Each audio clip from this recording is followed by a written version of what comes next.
Thank you very much for coming out on this very bitter evening. I'm Barbara Shatera. I'm a librarian here at the Fletcher Free Library, and I want to welcome you all here and make yourself comfortable. There's plenty of room.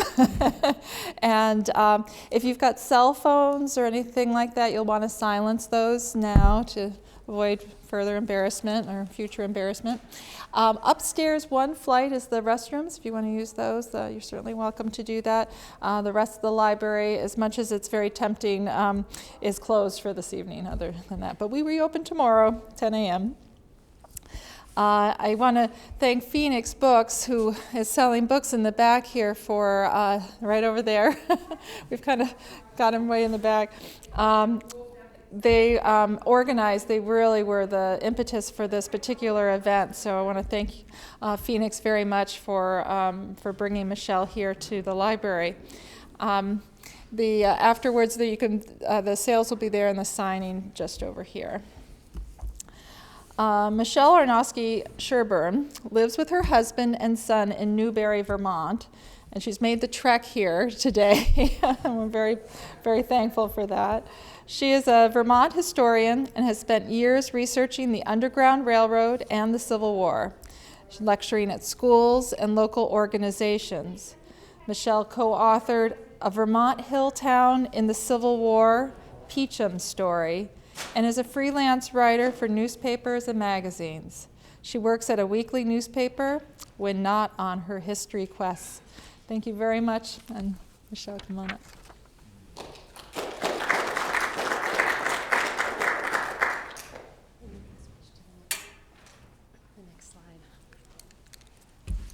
Good evening.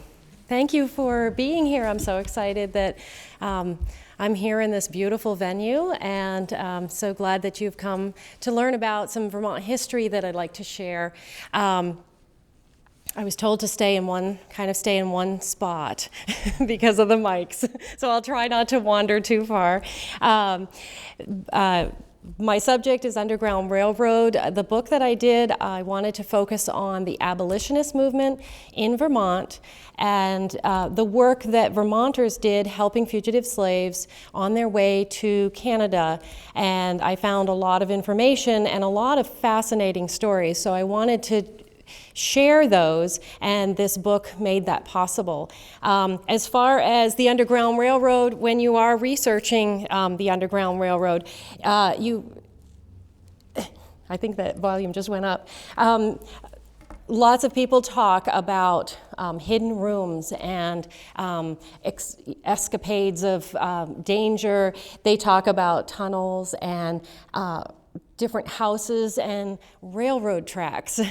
And basically, the Underground Railroad was a network of people, and it's the people that I wanted to focus on. I read a lot about towns that would be mentioned, but not necessarily in Vermont, not necessarily people connected. So you had to do some digging and break down what the Underground Railroad was. But before that, I had to understand what was going on in America at this time, because the Underground Railroad wasn't necessarily all about exciting escapades. It was about just slaves who were trying to get away from slavery, and they needed help. And that's the story that I wanted to focus on. So if you'll do next slide. I needed to know what was going on in the 1800s to understand it. One of the problems that we have so often is that we try to apply our 21st century mentality to history. So that's like taking our mentality and applying it to the Bible and trying to understand how people thought back then. Well, that it was a totally different world. And in the 1800s, it was a totally different world. We think America today has a lot of problems. Well, in the 1800s, our country was in turmoil. And we had the North and the South were fighting they were fighting politically from as early as the 1820s up through the Civil War. They were fighting over the slavery issue. The North kept trying to put down the South and try to get rid of slavery, and the South was like, this is the way of our lives, and this is our economy is based on slavery. So you had a lot of tension there, and even as early as the 1820s, you had Southerners who were already thinking about seceding from the Union. You already had the Confederate spy ring starting to develop. Very interesting history all in itself. I don't know if you can see this. This doesn't seem to, I can't see the red dot, so I'm not going to use it. The other things that were going on is that in the 1800s, the U.S. was expanding. In the 1840s, 1850s, 1860s, we were moving westward. So you were fighting over new states in Washington. The North was fighting for free states because it's almost like the Democrats and the Republicans. How are you going to weigh out in Washington? And the South was fighting for free state, slave states. So you had that tension going on politically. Other issues that were going on were the temperance movement. They were trying to get rid of alcohol, the sale of alcohol, and abolitionism, which was abolishing slavery. You had all this tension going on, and a lot of suspicion and a lot of violence, and people just not being tolerant of people. You had abolitionists who would go and lecture and face opposition. And so in this world that was going on in the 1800s, helping fugitive slaves was not a popular thing. It was not something that you advertised. Next slide, please. So something that another 21st century mentality is that we assume that everybody in the North, in all the northern states, and especially as far north as Vermont, because that is like a whole other country when you're dealing in history. People think that Vermont was some other country. The assumption is that anti-slavery meant that you were totally against slavery and that you wanted it gone, and that you wanted to have the slaves have the same rights that you did. But that wasn't the case. And in the North, anti-slavery just meant you wouldn't have slaves. You didn't think slavery was right. That didn't mean you wanted to get rid of it, because in the North, it's not my business. I don't have to think about that. That's down in the South. So I kept coming across a lot of comments, a lot of articles, a lot of information that focused on Northerners that were very racist, very prejudiced, and you're starting to get this sense of not everybody's thinking the same way. Abolition meant get rid of slavery, abolish it, no matter what. Okay, so that we have to do the breakdown, because it all plays into what was the big deal. Next slide. Okay, so in the 1830s, William Lloyd Garrison began pushing for the abolitionist movement. He started his newspaper, The Liberator, in Vermont, and then moved it down into Massachusetts, and he wanted immediate emancipation for all the slaves, and he wanted equal rights for all of blacks in America. So he started to push that, and Frederick Douglass was pushing that. You had abolitionist lecturers going around all over the North, all over New England, rallying for support and having lectures to say, we need to get rid of slavery, we need to stand up and do something. The problem with doing something meant that you wanted to destroy the status quo. You wanted to say to the South, you know what, if you're not going to get rid of it, we're going to get rid of you. That was not a favorable thing. It was constitutional to have slaves. So if you spoke out about abolition, you were a radical, you were a traitor, you were considered unpatriotic. Now that was totally mind-boggling to me when I started to read about newspaper accounts of lectures in Montpelier when you had an abolitionist come and speak in the church in Samuel Reverend Samuel May from Connecticut came up and spoke about abolition, the abolition movement. Well, they were throwing bricks at the church windows. The businessmen in town told him before the lecture, don't bother, go. We don't want you bothering things. Don't stir up trouble. So here we are in Vermont, which has always been touted as the anti-slavery state, that everybody in Vermont wanted equal rights for all blacks and they didn't want slavery. Well, then I'm reading these articles about, in my little town of Newbury, on the Common, they had a minister that was lecturing about abolition, and there was a riot that happened right in my tiny little village, and they actually arrested the rioters, and they went to they went to Chelsea for the Orange County Court and were fined. But the judge, it said, he was quoted in the newspaper saying, "I'm really sorry that I have to fine these people because I think they're right. Shut them up. Shut up the abolitionists." So this kind of friction going on, and if you stood up and spoke up about getting rid of slavery and if you stood your ground on it, caused problems. So if you see here, no tolerance, threats. I have here in the corner Reverend Nathan Johnston. He was a minister in Peacham, very popular man. The church grew under his leadership, and people liked him. But he was an abolitionist, and he had lecturers come. He had black abolitionists come and speak and stay in his house. He'd have death threats on his door the next morning, and people liked him. So, this is this conflict. And I kept running into it and wondering, what picture are we painting here? So we're getting a sense of tension is what I'm trying to convey. Next slide. So with the tension, you have risk and fear. So I have to set the stage. We can't just dive into helping fugitive slaves and how they hid them and who did what and what the patterns were, because we have to understand why it was a big deal to help somebody who was running away from their owner. It was illegal to do this. The risk, it was illegal, and after 1850 and the fugitive slave law in 1850, it made every single person responsible for turning in a fugitive slave, or if they thought somebody was a slave. And they didn't even have to have any proof. All you had to do was just say, I think that person looks like a slave I saw in Georgia.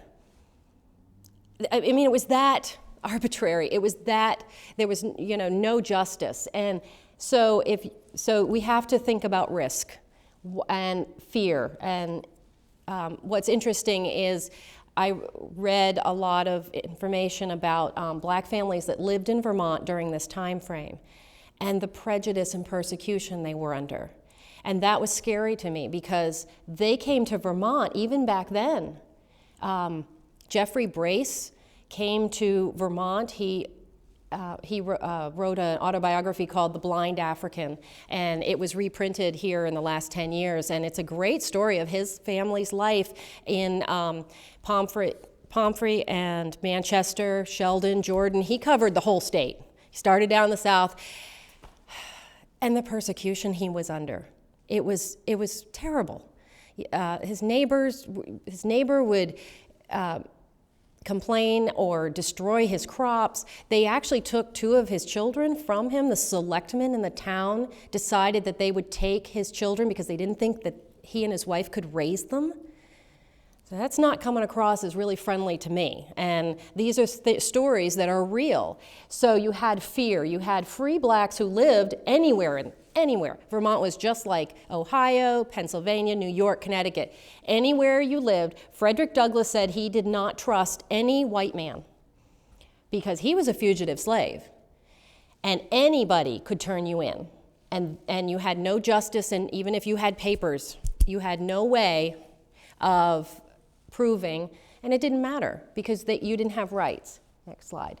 So, we're in Vermont. we've gone through our history lesson. We understand that there's tension, and we understand that Vermont is just like any other state. And that's something that I ran across in 20-some years of research. I kept running into this misconception. Well, once they got this far north, they must have been safe. They must have been fine. It was utopia here, wasn't it? Well, not that I could tell. I don't think I'd want to live back then. I mean, I read about a man in Peacham who got kicked out of his church. He's a native Peachamite. Got kicked out of his church because he argued about slavery with a fellow church member. He got kicked out of his church. Do you know what that meant back then? Do you know what communities were like back then? Very tiny. Your town was your life. We don't think of things that way. I live in a small town now. I'm sure that some of you come from very small towns, not like Burlington, but say Grand Isle or say Vergennes. Very small. So if you in the 1800s in Vermont, you worked in your town, you worshiped in your town, your doctor was there, your social life was there, church was everything. If you didn't go to church on Sunday, you heard about it Monday, okay? This is the kind of thought process that was going on in Vermont. That guy in Peacham, Leonard Johnson, got kicked out. He didn't get back into that church until after the Civil War. So it was over 10 years, and he had to write an apology, saying, "I'm sorry that I was so forceful about the way I feel about slavery." Well, he didn't get in trouble he actually was helping fugitive slaves, hiding them in his attic, but don't tell the church that, okay? So let's move into the Underground Railroad. This is the fun subject. Everybody loves the idea of the Underground Railroad because it's all about mystery and it's intrigue, and it has a happy ending in most times, but the Underground Railroad was basically a network of people all in free states helping slaves get to freedom. Canada was a real good target because it's from the British Empire, so American laws didn't count up there. So you could not cross the border and retrieve your slave. So Canada was a very popular destination. That was the promised land. Anywhere out of the country was great. If you could get on a ship and go to England, you had the colonizational movement, which a lot of whites were pushing because they wanted to take blacks and move them back to Liberia. So they went around recruiting. If you want to leave this country, free passage will get you out. And that would be great because then you'd be away from slavery.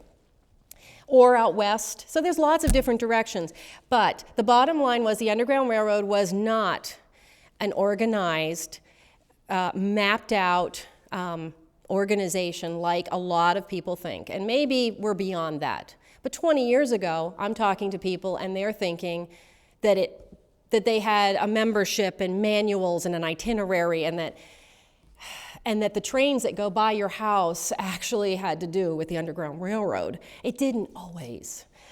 And I had to explain that to the Southern publishers because I did put that in the book, and the editor was like, "Come on, that's just children who think that." And I said, "No, you don't know how many phone interviews I've done with people all around the state who would just tell me all about their house that's right next to the railroad tracks, and that made it qualify for historic preservation because it had to have been involved with the Underground Railroad." And it's just not so. Actually, I have a really good quote from a Burlington man that explains it a little bit better.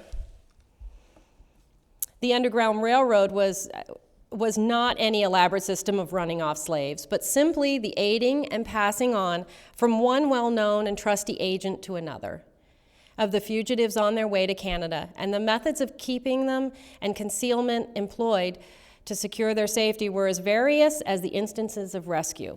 So basically, case by case. The chief was to devise ways and means of helping the fugitive in avoiding the central and more public places on his route to freedom. So that's basically wraps it up. You did your best to help the person that was there to find their way to the next safe place. And that's what the Underground Railroad was. The network of people. The Quakers were really big early on in the 1820s, the Quakers were helping fugitive slaves. So Quakers, do you know that you could probably, in the 1800s, could probably travel from Philadelphia to Canada and stay in a Quaker house all the way? Okay, there were a lot of Quakers back then, okay? So you had your associations, you had church, you had your societies, your anti-slavery societies. In the 1830s, all of a sudden, all over New England, all over Vermont, every town was forming an anti-slavery society. They all got together, like the Grange members, and they would read newspapers, they would read anti-slavery newspapers, which, you know, you had to be careful about that because that could get you in trouble. But these groups would all meet and they would talk about how bad slavery was.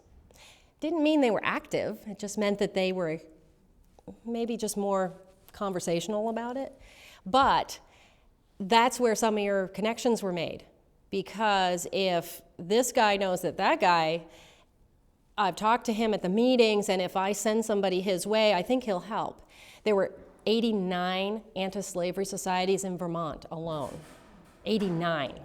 That's a lot. We had 11 anti-slavery newspapers. And back then, in the U.S., the newspapers were a whole lot more editorial than, they didn't have a problem with putting their editorial thoughts out there. And so that you would have newspapers that were totally anti-slavery or totally abolitionist thought. So next slide. Let's move into Vermont's Underground Railroad. This is really a hard subject to research because the best known conductor was the unknown conductor. The whole point was the outsiders weren't supposed to know you were helping. William Breyfogle coined this, it's on the slide. The whole idea was it was a secret. You didn't put signs out in front of your house that said, you know, hikers welcome. I mean, no, it wasn't like that. It wasn't like what we're thinking. It was sometimes not even known by family members. They may not even know that dad is helping a fugitive slave out in the barn. What was known was who was willing to help. So that's how your patterns happened, is that you would have someone in New York pass somebody on into Vermont in Bennington. And in Bennington, that man would know, I have the names, but you'll see them later.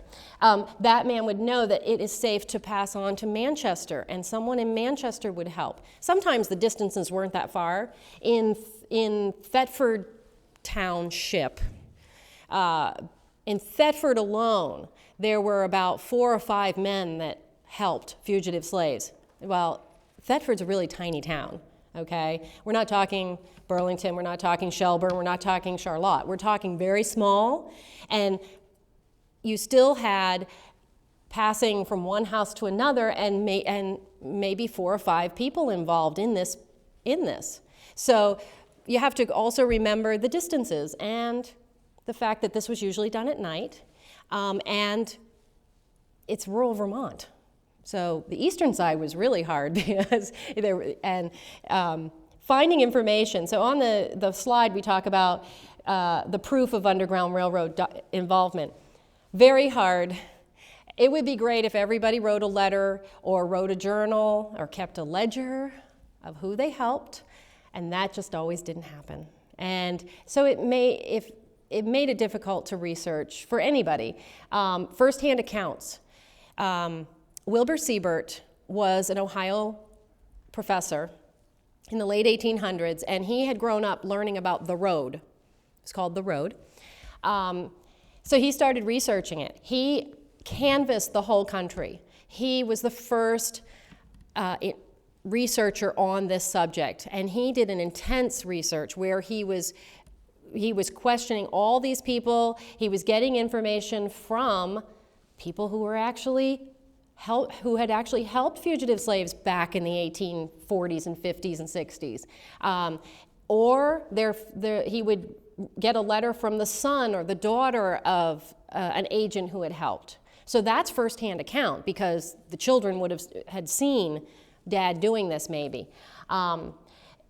Also references of other agents. Well, if I'm Noah Safford in Springfield, I would pass on to Colonel Thomas Powers in South Woodstock. Well, mentioning that somewhere is referencing. But despite the fact that every house in New England would like to be an Underground Railroad station, that isn't the case. And you always, yes, you have lots of hidden rooms, a lot of really cool closets or tunnels. Well, there was a lot of smuggling going on, and it wasn't just fugitives. So we had alcohol, we had Chinese, we had all kinds of stuff happening during the 1800s. So you have to weigh all this stuff out. So we'll do next slide, and we'll meet some people, okay?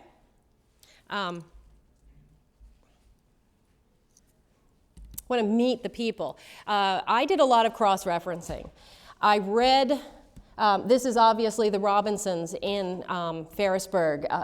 They owned Rokeby, and this is the most famous Underground Railroad station in Vermont. It is a museum, and everybody in the country knows about Rokeby.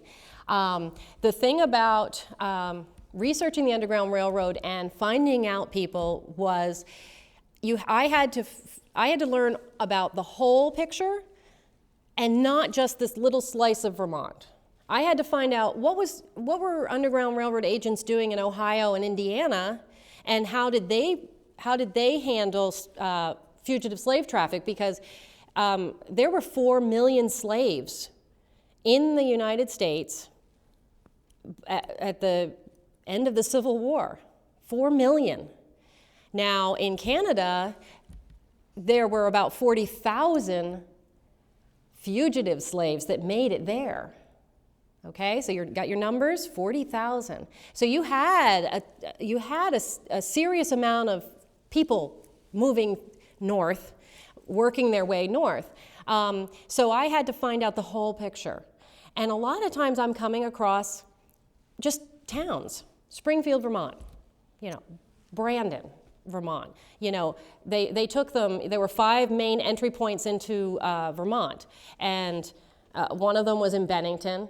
Another one was up further north, like where Fairhaven is. On the other side of the state, Littleton, New Hampshire, it would say, well, fugitive slaves would be moved from Littleton, New Hampshire into Lunenburg, Vermont, and then from Lunenburg, they would go northward to Canaan and up to Canada because you were very close. Well, that doesn't help me very much, because that's a town. Don't tell me the whole town got out to help them. I seriously doubt it. So what I would have to do is find out when you went to the town, read the town histories, talk to the local historians. Do you know that Vermont's history is, a lot of it's oral history. A lot of it hasn't been written down. And that is another difficulty when you're trying to prove something. The town histories were great, because in the 1890s, all of a sudden, at least in New England, every town was writing their town history. It was after the Civil War. They wanted to toot the horns about the American Revolutionary veterans and about their Civil War contributions. And all of a sudden, if you look at town histories, look at the dates, okay? 1890s, most of them. And it was safe sometimes to share things that were secret. The best thing about this example here with the Robinsons was the fact that the same family lived in this house from the 1700s until 1960. They kept everything. I think if you went and got an actual inventory from the museum, they have everything, okay? Amazing treasure of Vermont history. Amazing. They have the pipes and the walking sticks. They have the kitchen, they have the butter molds, and they have all of this great stuff from the kitchens, in the fireplaces. It's all there. They also have letters that said, that they were helping fugitive slaves because, first of all, Roland and Rachel, you see the picture there. I love this picture. I was so pleased that Jane Williamson allowed me to use this one because usually Roland has that long, that long white beard. Well, this is a very unusual younger picture of Roland. Roland and Rachel were very staunch abolitionists. They were Quakers. Roland's father had come from Rhode Island and had started the farm in Ferrisburgh. And Roland and Rachel met in New York, and they were Hicksite Quakers. And they learned about abolition there. When Roland and Rachel were married, they helped fugitive slaves. They boycotted slave products. They would not buy any cotton, molasses, sugar, anything that was made from slave labor. Rachel did letter campaigns to people around the state and in New York to do this. Boycott the products. This is our way, a little way of chipping away at that evil slave institution.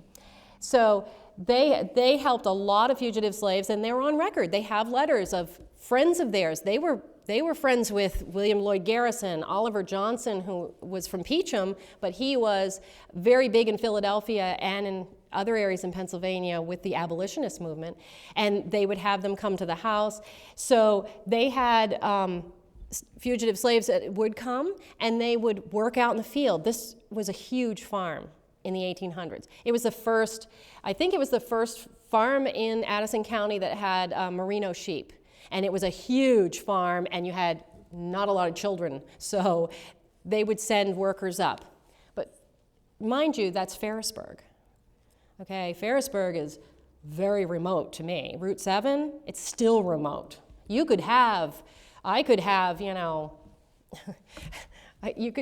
could have people working in the field and not be noticed because they're way off in the field. But sometimes there was danger, and sometimes Roland would be alerted by Samuel Barker in Vergennes, and there's record of this, where he would send a messenger to Roland and say, hey, there's someone suspicious walking around the city. Well, Vergennes, It was big back then. And so he said, there's someone, I think he's a slave hunter, so be careful. The Robinsons were also great for, you could do the next slide. They were great because they are a great example of family connections. They would send fugitives to East Montpelier, where a cousin lived, or to Roland's sister who lived in Charlotte, so they used a lot of family, and that was a very popular connection in the Underground Railroad networking. As far as letters, the ones on the right that are kind of peach colored, those are some that are from the collection at Rokeby. Now the ones on the left are from Bennington. Charles Hicks was receiving fugitive slaves from like Hoosick Falls in New York, Rensselaer County, and he has letters where there was a lot of activity of fugitive slaves up through Albany and Troy, New York, and obviously you go right up through Troy, and then you keep going Hoosick, you cross the border into Bennington. And so Charles received quite a few, and this is documented proof. The one in the middle was supposed to have been burnt, and somebody saved it. We're so glad they did. It was a very common thing to have letters of introduction. That was a common thing in the 1800s anyway. If you lived in a town and you were a member of the church, if you wanted to move to another town, you would get a letter of introduction. It's like a recommendation letter from your minister that said, this person's a good person, this person's been a member of my church, this person's friendly, and please welcome them. Very common back then, very common. And letters, that was the form of communication, okay? If they had cell phones, they would have texted each other, but they didn't. Letters. So sometimes we wonder why they wrote stuff down if it was gonna be confiscated and read. Well, this is the only way they could get their messages across. But thanks to people saving things, we actually have documented proof. And Charles and his son Henry, you had a lot of that where you had the son or help load up the wagon, hide the slaves under hay or in a carriage under the floorboards, and take that wagon to our neighbor's house, that kind of thing. Next slide.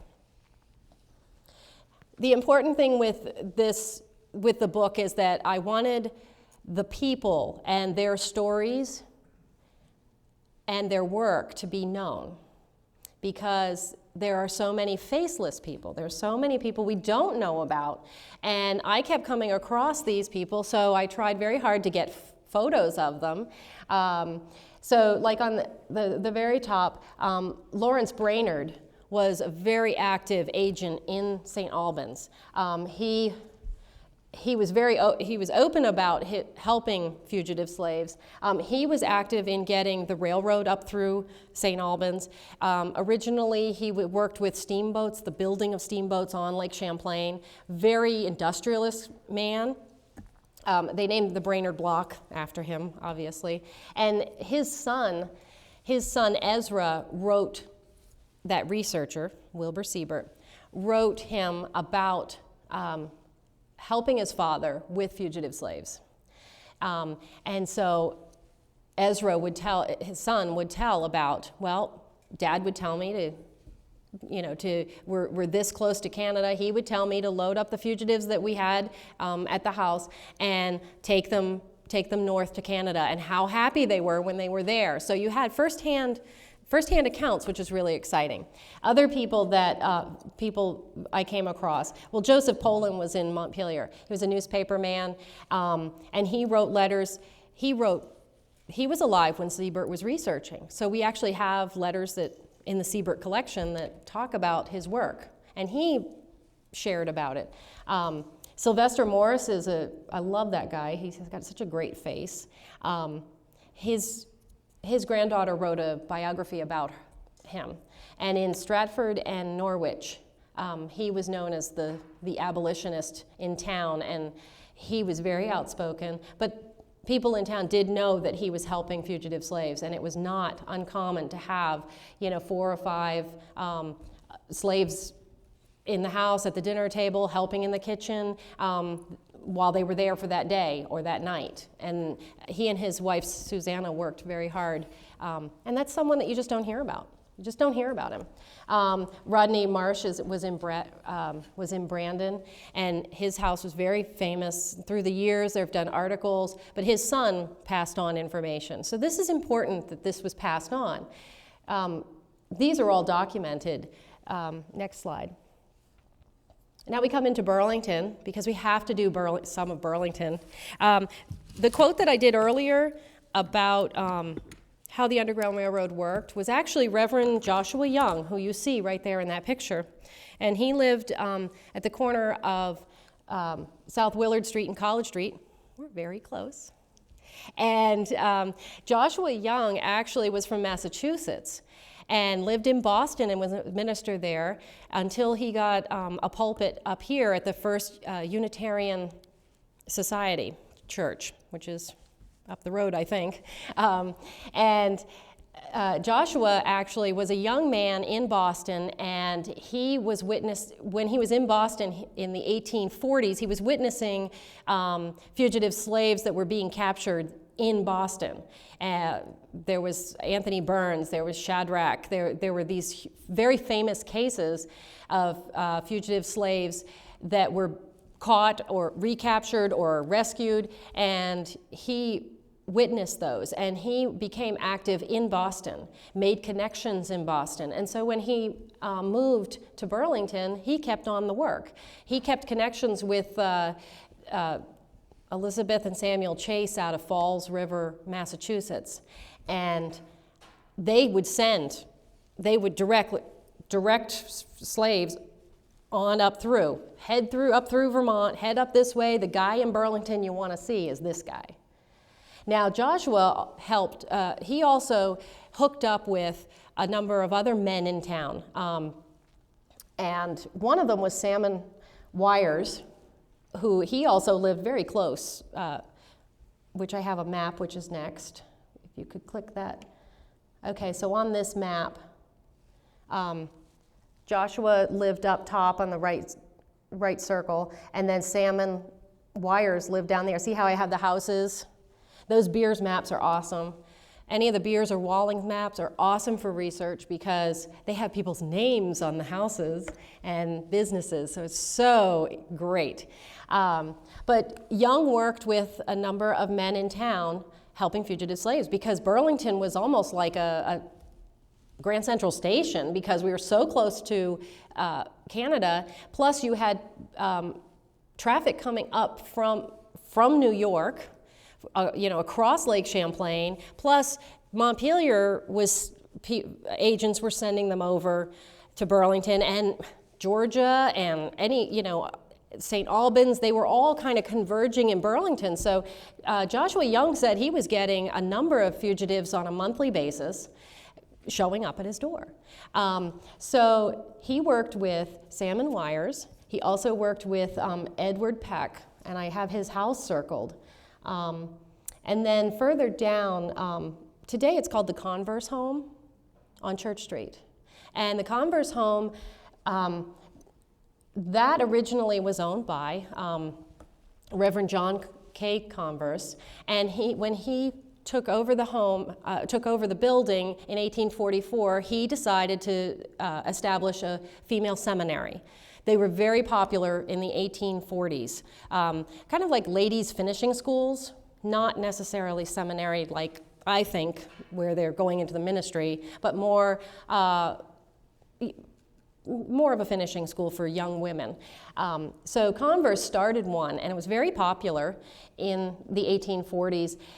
He was helping fugitive slaves. He was also a colonizationalist, and he was of the mindset of sending blacks to Liberia and recruiting for that, but basically it was choice. What do you want to do if you came to his house? There were reports that there were hidden rooms even today in that Converse house. The seminary building was on the corner, and then this building was next to it, okay? And so you see down in the corner, you see two buildings at the bottom, and then next door was a house that doesn't exist anymore. I think it was torn down it was the 1930s. Lucius Bigelow lived in this grand southern style house on Church Street, and he was neighbors with Converse. Well, Lucius Bigelow was a very young man who was a parishioner of Joshua Young.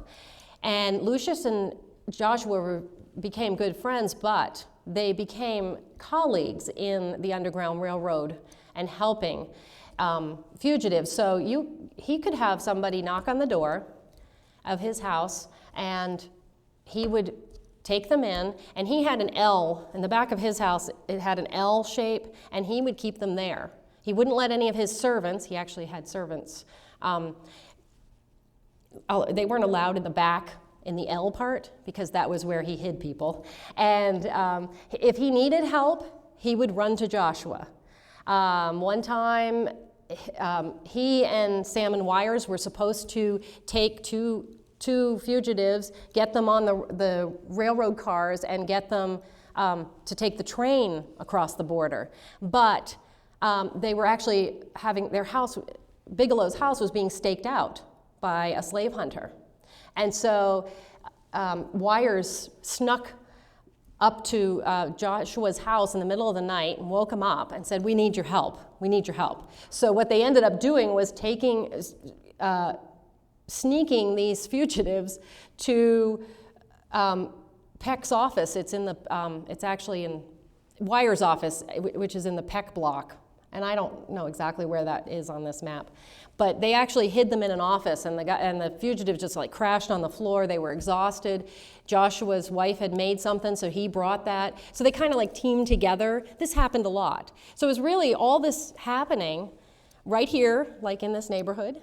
So it's really interesting. There are other people. So you should really read into it. Joshua Young was here until...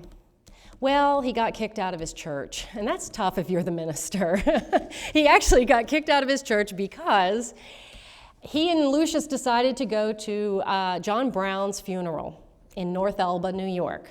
It was a very stormy night. And the two of them decided to trek off, and they wanted to pay their respects to this awesome abolitionist who the rest of the country was considered a heretic and a rebel. So they went to the funeral. They get there, and the minister hadn't shown up because of the storms.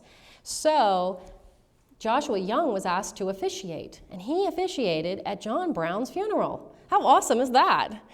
Well, it was not really that great when he got back to Burlington, because when they found out, 6 families in the church left, and then a couple weeks later they said, you know what? You can go back to Massachusetts, okay? So he ended up leaving Burlington. But we know all about his work because in 1893 he wrote Wilbur Siebert. Wilbur Siebert got a hold of him and he told his story. But he was really low-key on it. I can only, I'll just tell you a little bit, all I know. And that's how Underground Railroad, that's how it worked. I just helped a little bit. Next slide. This shows, the top shows a picture of what Bigelow's house looked like. And there's a picture of Converse and the house. And then this is kind of a rendition of the map that I had an architect draw for the book. Okay, more faces. I'm just checking my time. Am I good? Okay, I'll let you look at these people. We can't get into detail. They're in the book. Different people that have been referenced by other people. Noah Safford in Springfield. There's Post Mills is actually in Thetford. So Lyman Hinckley was mentioned a lot. A lot of agents in eastern Vermont were sending slaves to Hinckley. And down in the bottom, right in Woodstock on the green, right there, Titus Hutchinson was a Supreme Court judge, and his house is gorgeous. It's right there, right as you come on, before you get to the Woodstock Green, and he had a tunnel in his house in the basement that went to the Kedron River out back. You can't find any reference to him helping fugitive slaves. This man did everything. He didn't advertise it. Next slide. Different evidence we have, tunnels, different closet constructions. That's what all of these. This is a physical evidence. All of these things in the book, you can read about it. You can see where you have to weigh this in, but you also have to take all the factors to make sure it's not just, New England architecture or hiding for something else. Next slide. You have to meet Delia. I'm sorry. I have to spend just a little bit on her. Delia Webster was born in Vergennes, Vermont. In Vermont, she's not very well known. Out in Kentucky, she's known as a demon, a devil. Little children were told to be afraid of her and don't look at her because Delia did the Underground Railroad in a very different way. She went to a slave state. And she learned how to help set up rescues, which was a different way of doing things when you lived on the border of a slave state. And this was very popular, but it also got you in a lot of trouble because you were stealing slaves. And she got caught doing this. Delia was a young woman in 1844, set up classes in Lexington, Kentucky. That was her day job, where she was teaching, culture and painting and dance to young women. At night, she was setting up rescues for any slaves who were working in Lexington at hotels or at restaurants. Well, Lewis Hayden wanted his family to be rescued out of slavery, so she set this up. She set up the time, the method, the way of doing it. The man on the right, on the bottom, Calvin Fairbank, was a minister that traveled around the border states, and he was very well known for, I think he rescued about 40 slaves this way. And so he was not a very popular person among slave owners. Well, Delia and Calvin teamed up, and they did successfully rescue Lewis, his wife, and his son, and got them out of Kentucky. by carriage and a little bit of makeup, a little bit of flour on the face, let's whiten you up, and got them out to Ohio. Lewis ended up going to Canada with his family and then coming back down to Boston. You can go to his house. It's a museum now. The Lewis Hayden House. He was extremely instrumental in Boston and the abolitionist movement and helping fugitive slaves. But Delia and Calvin got busted. Delia was the first woman in the United States to go to prison for helping fugitive slaves. She was sentenced to 2 years in the Kentucky penitentiary, and in the 1800s, women didn't go to prison, okay? She was actually imprisoned from September 1844 until her trial in December, and then she went into the real prison in January, and fortunately her father traveled. Delia Webster from Vermont was a blacksmith. He traveled out to Kentucky and he begged and he pleaded, and the governor pardoned her and sent her home. Go home, do not come back. Next slide. But Delia was a very stubborn woman, and this woman's story is absolutely fascinating. There's been 2 books written about it, and I reference those in my book. But this woman worked her way back. She had a mission that she was going to help fugitive slaves in a slave state, and she was going to do it no matter what the cost. So even though she'd been arrested and had a record now, she worked her way back to Kentucky. Very manipulative woman. Okay, she used men. She had a number of affairs with married men. You know that's not okay in Victorian America. But she never married, she never had children. She had about 3 affairs with 3 different married men, but whatever, they were all part of the mission. And Delia, actually, I will wrap this up, Delia actually raised money by coming east to New England and traveling around Vermont and New England states, raising money about her time as, in prison, took the money from abolitionist funds and bought 600 acres in Kentucky, in a slave state, on the Ohio River. I'm not kidding. And so where that arrow is, it's roughly in Trimble County. And Indiana's on the other side, and Ohio's right there. Do you know that she set up a free labor farm? That was her outside appearance. And she had 30 families from Massachusetts come out. They were German immigrants who were having a very hard time getting work, obviously, because they were immigrants. And at this time frame, they were having a hard time. They went out to Kentucky and they ran the farm. See, it can be done. You can have people working for you, running farms, and it's free labor, and it works.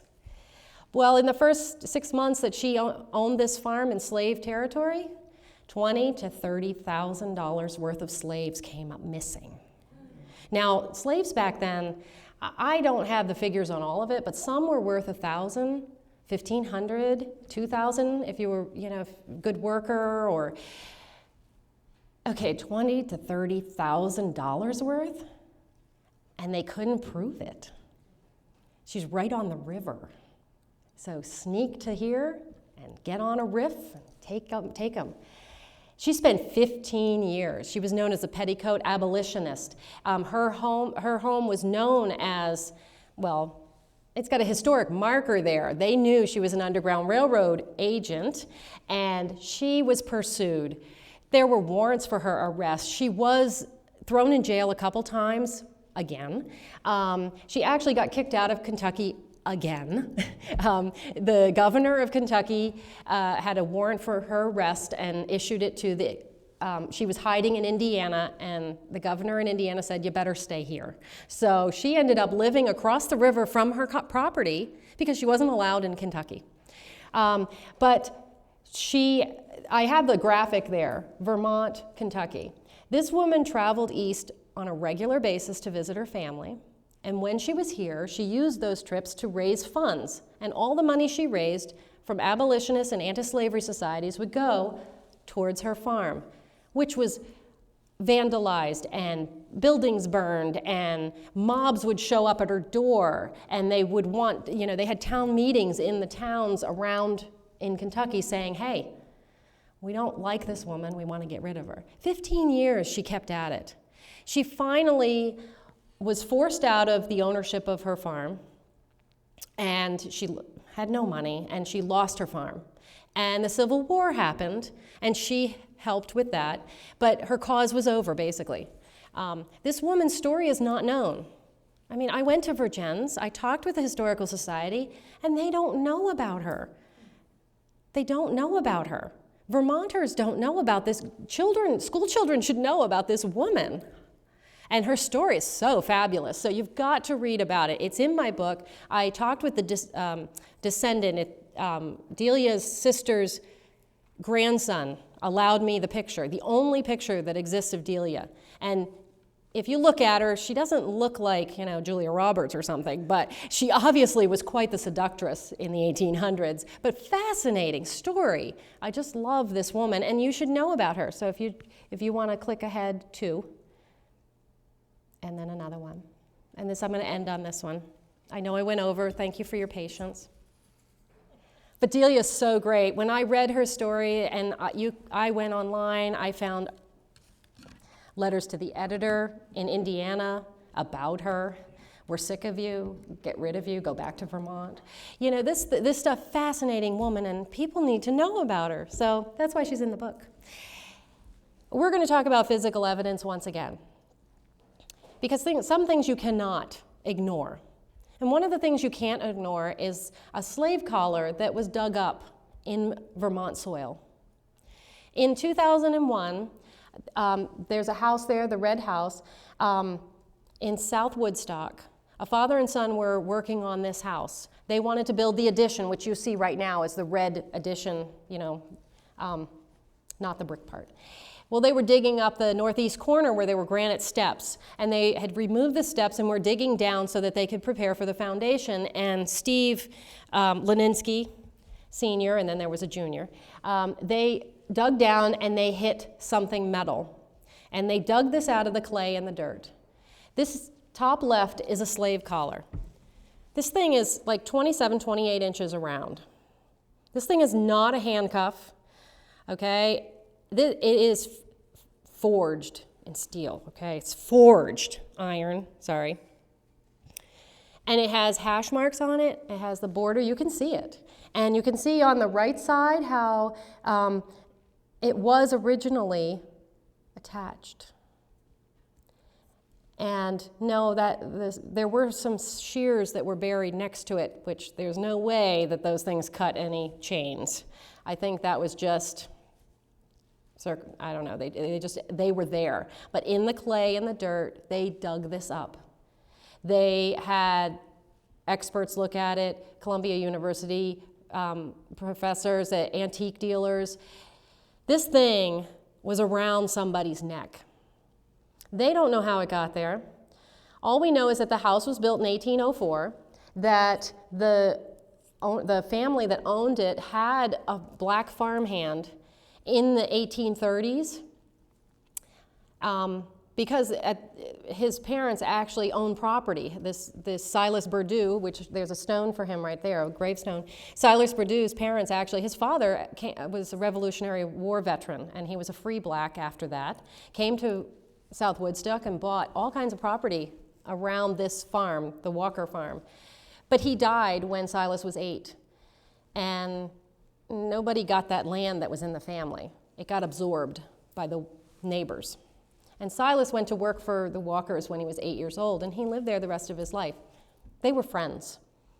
He served in the 54th Regiment, the Massachusetts Regiment. He served in place of his friend Henry Walker. They were about the same age. They're buried next to each other. So he wasn't a slave. He was a friend. But that slave collar came out of the ground at that farm. That slave collar had to have been on somebody. And you don't cut one of those off your own neck, do you? And when you put it, if you take that slave collar, you can put it on, and it's just a little too awesome. It sits here, on me. It sat here, and when you let go, it's like this weight, and you're thinking, well, slave owners, if they wanted to move slaves from one field to another, they used slave collars. They used them as punishment. I don't know why that's there, but that's the thing about the Underground Railroad and the history of it, is that we don't know all the pieces. We don't know the whole story. We never will, because this was something that people didn't talk about and still don't talk about. And this collar was buried because they didn't want someone to know about it. So was a fugitive slave living for years in Woodstock that nobody knew about? Like John White, who lived in Manchester for 30 years and nobody knew he was a fugitive slave? His story's in my book. That's what the intrigue of the Underground Railroad is that it's unknown history that slowly comes to surface. And what you want is a little pamphlet that goes with each thing that tells you all the pieces, but that's not what happens. You have to figure it out, or you just have to take it for what it is, and that is a piece of history, and it's not a fake. And that's what's so intriguing about this subject. Next slide. So the whole point of doing the book was I've spent 22 years researching people and the awesome contribution they did of helping strangers. And I just thought that was so amazing that I thought that these stories needed to be told and these people need to be known. And they made a difference, and they were Vermonters. And that's what we need to recognize and honor. So thank you for the extended time and for the chance to share about these people.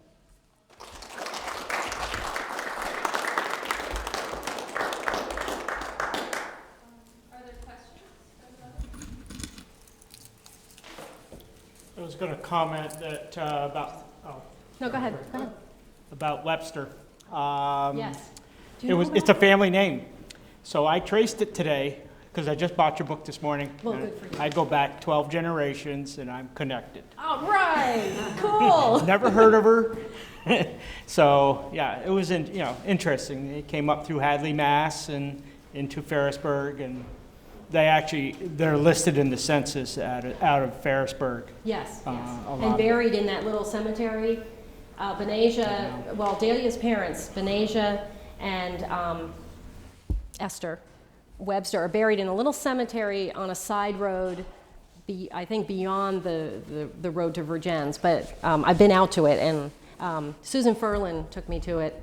And her house, the house she grew up in, the church she went to is right in Vergennes. So, I mean, you should check it out. You should call Susan. I grew up in Brandon. Oh, yes, yes, you did. And one of my childhood friends was the Proctor family. They bought the Marsh House. Oh, okay, And yes. we played in that house, first through third grade, and they finally moved out. But there was a marble wall, and there was a doorway in it. And we were under strict instructions never to go into that area. And here's one of the towns, homes that was supposed to be on the underground. I always thought, once I started hearing about the Underground Railroad, that had to be it. It was, yes. And Rodney Marsh's son, there were newspaper articles about him. I don't know if he gave tours or something, but I heard about that marble room. You didn't go in it? Oh, no. Well, you should look into it more. Yes, yes. Sorry, you had to talk. Vaughn. I would surmise that one of the reasons Vermont assumed the role that it did in participation in the Underground Railroad was because the area, the corridor between Albany north to Canada was so heavily patrolled and very dangerous. Was that part of? Did you come across that in your research? I know that was heavily trafficked. Yeah. That corridor you're talking about. It's really hard in Vermont. You don't run across a lot of accounts of bounty hunters or slave catchers, or you do come across some stories of it. And I think it's a lot like any state, but because it's so remote, you're not dealing with Philadelphia, you're not dealing with Lancaster, Pennsylvania, which these were heavy areas where you did, and they were closer. But there are accounts of owners coming all the way to St. Albans and the slave just freaking out and wanting to be hidden. So, I mean, I would say that yes, there were instances of this, not a lot though. Yes, I think you had, did you have your hand? Yeah, you must have been racing around a lot. I'm curious about your sources. Yes. It's taken a lot of time, and I'm curious what you've used for sources in Vermont. Yeah, that's interesting. 22 years ago, we didn't have the internet the same, so a lot of it had to be, if I wanted to research in a town, I would have to talk to the president of the town historical society, and then that person would send me to about 6 other people in town. So you talk to a lot of native Vermonters, which of course is not documented proof there, but sometimes you'd find a gemstone of information. Siebert was a good source because he had already mapped out, he had come up with this kind of mapping system so that you could get information from his collection, which today is available online. So, you know, you got that, town histories. Family genealogies have a lot of stories in them that are specifically, genealogies are really just for that family. Well, a lot of times they are passing on the stories of what grandpa did, or this is what my father did. So I used a lot of different sources, and some of the problems I ran into when I was doing this early on was a lot of historians or state historians, a lot of them want everything spelled out in black and white, and they don't like the local tradition story. They don't take that as, you have a harder time proving it. Where I think that in Vermont, you know, you have to take the oral tradition because, I mean, when you live in a town, that's how you find out everything. You find out who lived in a house and who they were related to, and it's all passed on verbally. So talk to the older generation. But I had to use a lot of different sources, letters, journals, and I didn't find all of these myself. These are things that I would use as resources. If that answers your question. Yes. Yes, ma'am. So about maybe a couple of years ago, I was listening to a program on VPR, and I don't know, I wish I remembered who it was speaking, but she said that many people may think they have hidden cubbies, that sort of thing, kind of what you alluded to earlier, but the majority of the time, it is not part of the Underground Railroad. And one of the statements that she made was that they really didn't have to hide them that much because there really wasn't that much of a fear of them getting caught up here. Right. But from what I'm hearing from you is they did have to hide them to avoid the scorn of their neighbors. So it's kind of a mixed message that I'm hearing there. What do you think about what that woman had said about not having to hide them? Yes, that's one of the things I kind of ran against, I swam against the current on because I know that, like the Rokeby Museum, that school of thought is it wasn't a secret thing, and that they were safe when they were up here. I mean, the new exhibit's called "Free and Safe in Vermont." Now, from what I understood from the research I did was it was case by case. Sometimes you had to be secret about it. Sometimes you had to hide them, and sometimes you didn't. Sometimes, you read an account of Chauncey Knapp working in the State House in Montpelier and having, a fugitive slave sitting in his office. No secret there. But then I've got people, in Lyme, New Hampshire, hiding people in hay wagons and doing midnight runs across a river into Thetford.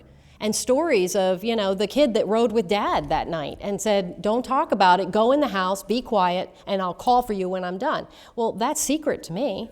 So you have to take it case by case. Sometimes it wasn't a secret. Yes, that yes. might have been who it was. And I've heard her work, and she has a lot of documentation through the museum. When you look at all of Vermont is where that's what I was looking at, was all of Vermont. And why did Titus Hutchinson in Woodstock not write an autobiography after the Civil War? Why didn't he write a book about, this is what I did? Because they didn't. And even today, you run into people who go, oh yeah, I know. My family helped them, but we don't talk about that. And if you know anything about being an outsider, because I'm a flatlander from Pennsylvania, it takes a very long time for Vermonters to open up to strangers. So are they going to tell you family secrets? Well, that's a family secret.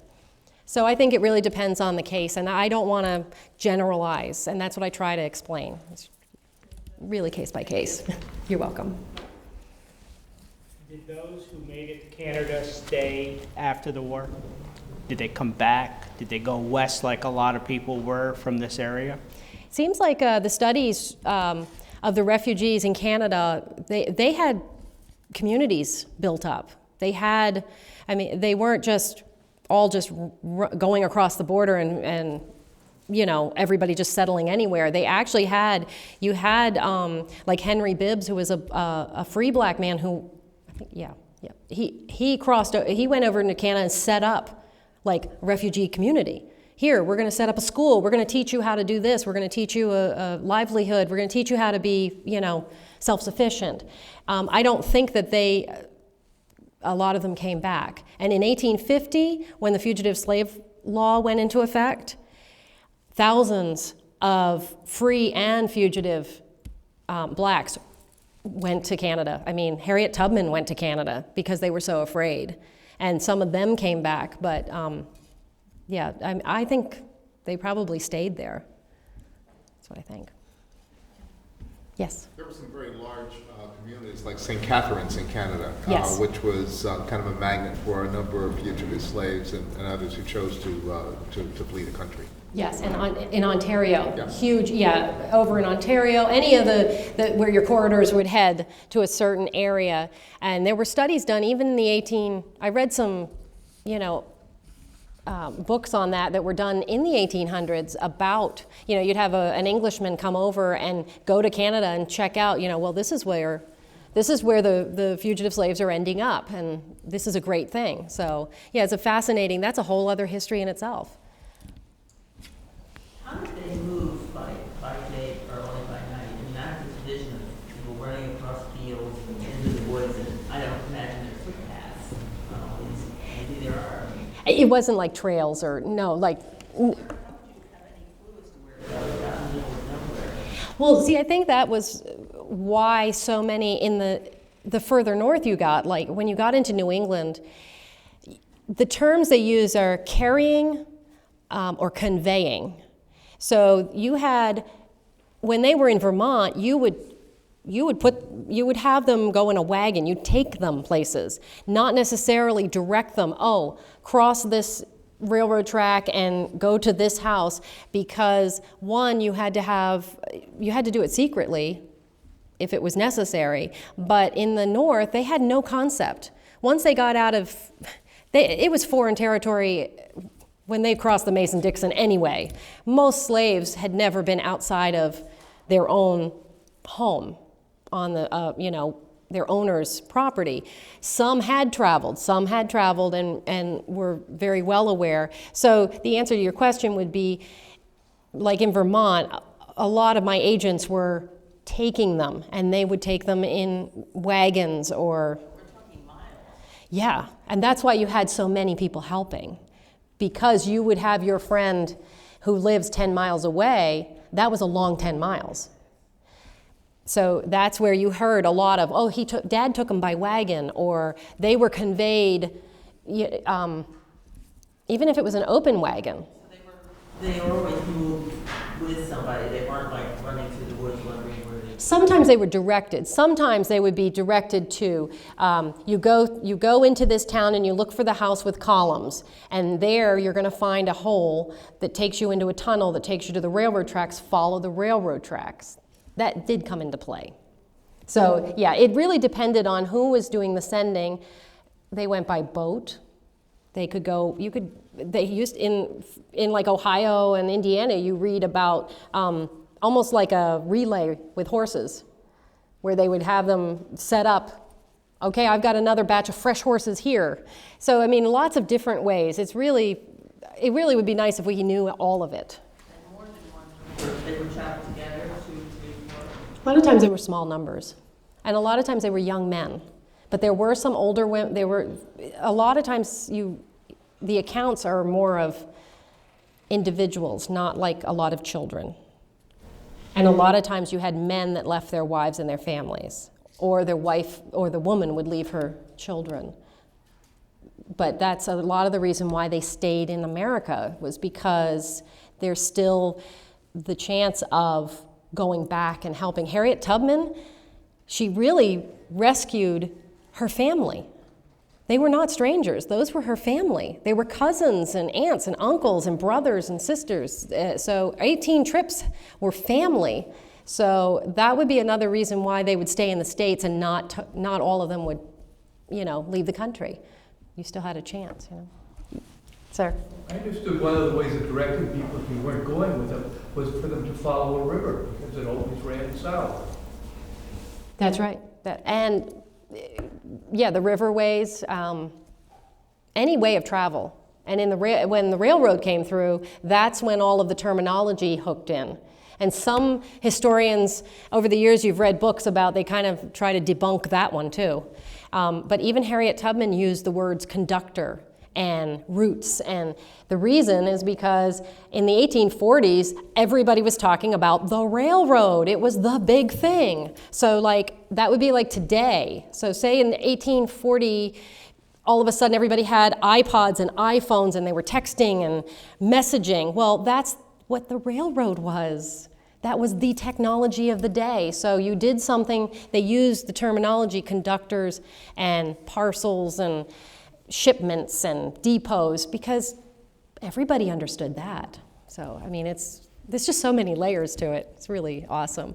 There is a display in the back, just more information, fun, just more visuals. And I know that Phil is over there patiently waiting to have people say hi to him. So if, and I'm here if you want to ask me questions or whatever you like. Okay, great.